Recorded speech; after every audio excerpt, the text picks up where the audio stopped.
Hello guys, मैं हूं श्वेतांक और आप देख रहे हैं Lalit top cinema. Dancing on the grave नाम की एक docu series Amazon Prime Video पर रिलीज हुई है। इंडिया टुडे ओरिजिनल्स की डॉक्यूमेंट्री 1991 में हुए शाकिरे मर्डर केस पर बेस्ड है। आरोपी था मुरली मनोहर शर्मा और स्वामी श्रद्धानंद। हुआ ये था कि 28 मई 1991 को इस आदमी ने अपनी पत्नी शाकिरा निजामी को उनके ही घर में जिंदा गाड़ दिया था। अगले 3 सालों तक पुलिस शाकिरे की गुमशुदगी का कोई सुराग नहीं ढूंढ पाई। फाइनली श्रद्धानंद ही पुलिस को उस जगह पर ले गया जहां उसने शाकिरे को गाड़ा था। डांसिंग ऑन द ग्रेव जिस मामले पर बेस्ड है वो अपने आप में बहुत भयावह है। कोर्ट ने इसे रेयरेस्ट ऑफ रेयर केस माना और 2005 में इस मामले में फैसला सुनाते हुए कहा, the deceased trusted, loved and married the accused, he misused her confidence, he buried her alive.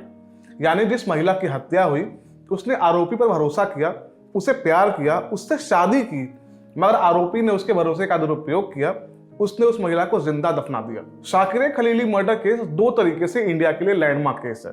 ये वो पहला मौका था जब किसी पुलिस प्रोसीडिंग को कैमरे पर रिकॉर्ड किया गया। जब शाकिरे की बॉडी जमीन से खोद कर निकाली जाती है वो पूरा प्रोसेस कैमरे पर रिकॉर्ड किया गया था, मगर जब बॉडी बाहर निकली तो उसमें कंकाल और बालों के अलावा कुछ बचा नहीं था। उस बॉडी की पहचान के लिए डीएनए टेस्ट किया गया। कहा जाता है कि इंडिया में पहला मौका था डीएनए टेस्ट वाला भी। डांसिंग ऑन द ग्रेव में कहीं भी श्रद्धानंद स्वीकार नहीं करता कि उसने शाकिरे की हत्या की है। उसका कहना है कि शाकिरे की डेथ पहले ही हो चुकी थी और आगे उसने जो भी किया वो डर और घबराहट के मारे किया, क्योंकि उसका दिमाग नहीं चल रहा था। आप इस डॉक्यूमेंट्री में जब उसका इंटरव्यू देखेंगे तो आपको लगेगा नहीं कि इस आदमी ने ऐसा कुछ किया होगा, और वो दर्शकों को भी यही यकीन दिलाने की कोशिश करता है, क्योंकि एक पल को भी आपको नहीं लगता कि उसने जो कुछ किया है उसका उसे कोई गिल्ट है, बल्कि वो उन घटनाओं पर बात करता है। डॉक्यूमेंट्री में एक सीन है जिसमें श्रद्धानंद कहता है वो 30 साल से जेल में है, रोज मर रहा है, इससे अच्छा तो उसे भी डब्बे में बंद करके गाड़ दिया जाता।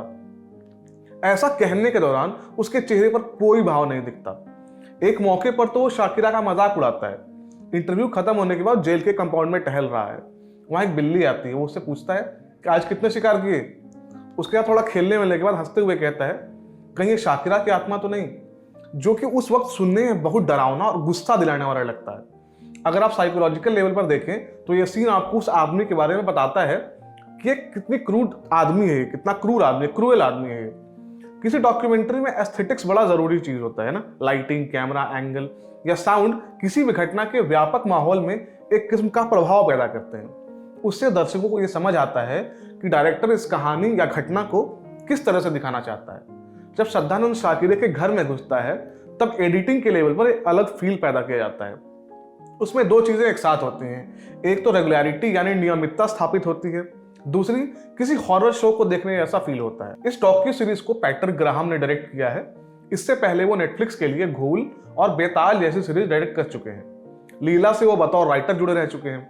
ये चीज आपको उनके काम में यहाँ दिखाई देती है। डांसिंग ऑन द ग्रेव बेहद सेंसेशनल मसले पर बात करने वाली डॉक्यूमेंट्री है जो इस मामले की सनसनी को कैश करने की कोशिश करती है और काफी हद तक सफल भी हो जाती है। अगर आप इस रोंगटे खड़े करने वाली घटना को डिटेल में समझना और देखना चाहते हैं तो इस सीरीज को देख सकते हैं। डांसिंग ऑन द ग्रेव में कुल 4 एपिसोड्स हैं जिन्हें अमेजॉन प्राइम वीडियो पर स्ट्रीम किया जा सकता है। मैं था श्वेतांक और आप देख रहे थे ललित टॉप सिनेमा। शुक्रिया।